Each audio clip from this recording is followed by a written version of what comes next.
महाराष्ट्र के महायुति के top leadership यानी कि तीनों बड़े नेताओं की मीटिंग गृह मंत्री अमित शाह से हुई है। क्या फैसला हो पाया इसमें, ये जानने के लिए इस वक्त हमारे साथ शिवसेना के विधायक प्रताप सरनाईक है। मीटिंग तो हो गई, सीएम साहब अब वहां से निकलकर सीधे सातारा चले गए। क्या डिसाइड हुआ सर, कौन मुख्यमंत्री बन रहा है, कितने मंत्री पद आप लोगों को मिल रहे हैं? देखिए क्या डिसाइड हो गया वो तो मैंने बातें सीएम साहब से अभी तक की नहीं है, मगर एक बात तय है कि जो 2 दिन पहले प्रेस कॉन्फ्रेंस बुलाई थी और सीएम साहब ने डिक्लेयर कर दिया था कि ठीक है, हालांकि 2.5 साल मैं मुख्यमंत्री के तौर पे यहाँ पे बैठा था और राज्य के विकास में देवेंद्र जी और अजीत दादा को लेके हमने बहुत अच्छी भूमिका निभाई, इसलिए लोगों ने हमें इतना बड़ा मार्जिन लेके जिता के दिया है। तो हमारा फ़र्ज़ बनता है कि आगे भी 5 साल लोगों की सेवा के लिए और महाराष्ट्र के विकास के लिए अच्छी सरकार हम बनाएं। और अगर 132 की संख्या भारतीय जनता पार्टी की अगर आती है और उनको ही अगर मुख्यमंत्री बनाना है, तो जिस तरह से अमित भाई शाह और आदरणीय पंतप्रधान नरेंद्र मोदी जी ने मुझे चांस दिया था 2.5 साल पहले मुख्यमंत्री बनने का, अगर भारतीय जनता पार्टी और किसी को बनाना चाहती है तो मुझे कोई ऐतराज़ नहीं है, मैं उनके साथ में रहूँगा। तो ये भूमिका उन्होंने निभाई थी और ठीक है, हालांकि एकनाथ शिंदे जी के फेस के सामने हमने महाराष्ट्र की इलेक्शन महायुति की सरकार के माध्यम से हम लड़ी थी और लोगों ने सराहा, लोगों ने देखा, लाडली बहन की योजना हो या हमारे जो जो विकास के प्रकल्प इस राज्य में हमने ले आए, तो उसी के दौरान लोगों ने ये सोचा कि नहीं, ये सरकार बहुत अच्छा काम करी है, सरकार को फिर एक बार चांस देना चाहिए, और लोगों ने भर भर के वोट दे दिया। हालांकि किसी को पता नहीं था कि इतने बड़े पैमाने पे हमें जीत हासिल होगी, मगर लोगों ने हमारे ऊपर विश्वास रखा। कितने मंत्री पद की मांग आप लोग की तरफ से की गई है और क्या क्या मंत्रालय जो है वो सामने? देखिए, इसके बारे में तो मुझे कुछ पता नहीं है, ये तो देवेंद्र जी और एकनाथ शिंदे जी और अजीत दादा को ही पता है। मगर एक बार उतनी ही तय है कि एकनाथ शिंदे जी के नेतृत्व के ऊपर हम अगर इलेक्शन अगर लड़ा था तो और मुख्यमंत्री के तौर पे उनका दावा होने के बावजूद भी भारतीय जनता पार्टी के वरिष्ठ नेताओं के ऊपर विश्वास रखते हुए उन्होंने अगर वो दावा कहा है कि किसी को भी बनाएंगे तो मुझे कोई ऐतराज़ नहीं है। तो हालांकि अगर मुख्यमंत्री पद नहीं देंगे तो बहुत ही अच्छे डिपार्टमेंट हमने देंगे, हमारे मंत्रियों ने जो अच्छा काम किया उसको देखते हुए और ज़्यादा मंत्री पद देंगे इतना जरूर, मगर भारतीय जनता पार्टी का वरिष्ठ नेतृत्व जो है एकनाथ शिंदे जी के ऊपर बहुत ही विश्वास रखता है और उनको साथ में लेके ही वो आगे चलेंगे। कह रहे हैं कि 12 मंत्री पद आप लोगों को चाहिए, कुछ इस तरीके की बातें सामने आई हैं क्या? हाँ, आपके चैनल के माध्यम से मैंने भी वो सुना है, डिपार्टमेंट भी आपके चैनल के माध्यम से कौन सा किसको मिलने वाला है वो भी देखा है। मगर आखिर ये तीनों जन बैठ के निर्णय ले लेंगे कि कौन से पार्टी को कितना देना। आखिर अजित पवार के नेतृत्व में राष्ट्रवादी कांग्रेस के भी 41 विधायक आ गए, उनको भी सहयोगी के सदस्य के रूप में अच्छा उनका परफॉर्म रहा, तो उनको भी अच्छे मंत्री पद पे रखना चाहिए। हमारे लोगों 57 जो है और साथ ही में हमारे 3 लोग इंडिपेंडेंट भी हमारे साथ जुड़े हैं, उनको भी हमको सत्ता में सहभागी करके लेना है। और 132 से अगर सदस्य हैं का भारतीय जनता पार्टी है तो उनके विधायकों को भी उनको संभालना है, क्योंकि पिछले टर्म में सभी विधायकों को 122 होने के बावजूद भी चांस नहीं मिला था।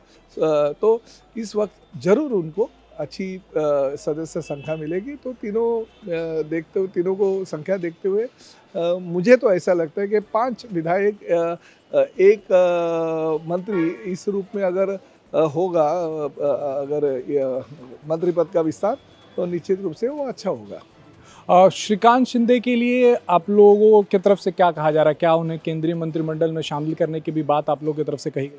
नहीं, देखिए, श्रीकांत शिंदे जी ने उनका नेतृत्व दिखाया महाराष्ट्र को।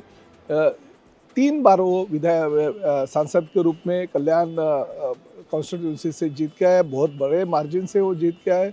और हालांकि वो युवा सेना जो राज्य में काम कर रही है, और सदन में अगर वो देखेंगे तो पार्लियामेंट में हमेशा महाराष्ट्र के बारे में या महाराष्ट्र को ज़्यादा से ज़्यादा अगर फंड्स लेके आने की भूमिका अगर किसी की रहेगी तो वो श्रीकांत शिंदे जी के है। उनके भी कॉन्स्टिट्यूंसी में डेवलपमेंट के माध्यम से बहुत सारे प्रकल्प उन्होंने चालू कर दिए। तो ऐसे एक युवा नेतृत्व को अगर दिल्ली में केंद्रीय मंत्री पद मिलता है तो हमारे लिए बहुत ही अच्छा होगा। हम तो यही चाहते हैं कि राज्य में उनके पिताजी ने नेतृत्व करना चाहिए और दिल्ली में श्रीकांत शिंदे के रूप में एक अच्छा युवा नेतृत्व जो उनका है वो उनको चांस मिलना चाहिए। क्या राज्य में गृह मंत्रालय पे बात अटकी हुई है? क्या आप लोग गृह मंत्रालय मांग रहे हैं? मेरा यही कहना है कि हम क्या मांग रहे हैं ये तो आपके चैनल के माध्यम से हम सुन रहे हैं और देख रहे हैं, और जो भी मिलेगा, जो भी होगा वो अच्छा ही होगा, मगर भारतीय जनता पार्टी शिवसेना को सम्मान आगे भी देगी, आज भी दे रही है और कल भी उन्होंने दिया। महायुति की बैठक होने वाली थी, वो रद्द हो गई है, फिर कब होगी वो बैठक? शपथ ग्रहण समारोह कब तक होने वाला ये तो मुझे पता नहीं है, मगर ये अगले हफ्ते में सब कुछ पूरा लोगों के सामने आ जाएगा और शपथ ग्रहण भी होगा, और सभी राज्य के विकास के लिए सभी लोग काम पे भी लग जाएंगे। एक संजय राउत ऐसा कह रहे हैं कि ईवीएम का एक मंदिर बनाइए और वहाँ पे मूर्ति लगा दीजिए अमित शाह और नरेंद्र मोदी की। देखिए, संजय राउत साहब तो हमेशा सुबह को उनको चाय कॉफ़ी पीने के बाद में जब भी घर से बाहर निकलते तो वो कुछ ना कुछ स्टेटमेंट करते रहते हैं, और लोग दिन भर वो स्टेटमेंट के ऊपर आप लोग भी आपकी स्ट्रैटेजी बनाते हैं कि संजय राउत ने ये बोला तो बाकी के लोग क्या बोलेंगे। तो ये तो अभी लोगों को मालूम पड़ गया है कि क्या बोलने वाले हैं, और हमारे जो जीत हमने इतनी बड़ी पैमाने पे हासिल की उसमें बहुत बड़ा योगदान संजय राउत का है। हमारे हर विधायकों के दिल में संजय राउत बसा है, क्योंकि संजय राउतों की वजह से ही इतने सारे हमारे 232 विधायक आ गए, ऐसा सभी विधायकों का कहना है। तो उनकी बातें हम इतनी लेते नहीं है, मगर एक बात उतनी है, ये ईवीएम के बारे में पार्लियामेंट इलेक्शन के बाद में उन्होंने क्यों नहीं कहा था? जो जितेंद्र आव्हाड ये इलेक्शन में इतने ईवीएम के बारे में बोल रहे हैं, उनको 96,000 का मार्जिन मिला, क्या उसमें भी ईवीएम था? ऐसा नहीं है, किसी को 96,000 विरोधी पार्टियों को मिलता है तो ईवीएम बराबर है, और अगर कोई हार जाता है तो ये ईवीएम की वजह से हार गए और ईवीएम की वजह से वो सामने वाले जीत गए, ये बातें बराबर नहीं है। सुप्रीम कोर्ट ने, हाई कोर्ट ने भी बोला है कि ईवीएम के माध्यम से ही इस देश में आगे का इलेक्शन होगा।